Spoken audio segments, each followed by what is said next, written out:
Welcome back to another blog. তো আমি 3 বছর পর আমার পড়ে থাকা মোটরসাইকেল মানে ডিসকভার 100cc যেটাকে মড করেছিলাম ক্যাফেরেসারে, সেটাকে আবার ভেবেছি মড করব। তো সেটা কেন এবং কী কারণে পরপর বলবো। প্রজেক্টটা খুব ইন্টারেস্টিং হতে চলেছে, শুরু থেকে শুরু করা যাক।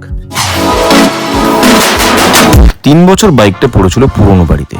প্রথম কাজ পুরনো বাড়ি থেকে বাইকটাকে তুলে নিয়ে আসা। প্রথমেই মাথায় আসে ভ্যানে চাপিয়ে মালটা বেঁধে এখানে নিয়ে চলে আসবো, কিন্তু ভ্যানের যা ভাড়া বললো তা শুনে প্ল্যানটা পোস্টপোন করতে বাধ্য হলাম।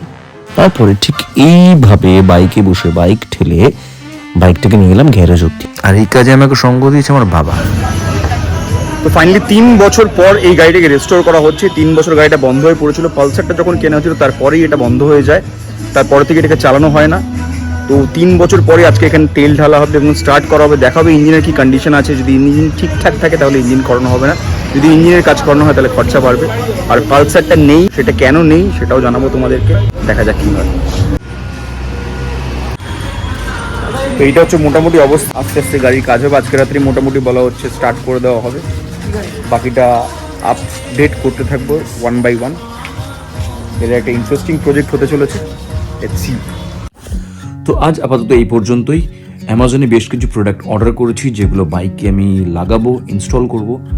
সেগুলো আসুক, আনবক্স করবো, তোমাদের দেখাবো। প্রজেক্টের সাথে জুড়ে থেকো, পরপর আপডেট দিতে থাকবো। আর যারা নতুন দেখছো, ভিডিও যদি ভালো লাগে থাকে সাবস্ক্রাইব করতে পারো। দেখা হচ্ছে পরের ব্লগে। ততক্ষণ সেফ থাকো, সুস্থ থাকো আর সামাজিক কাজে লেগে পড়ো।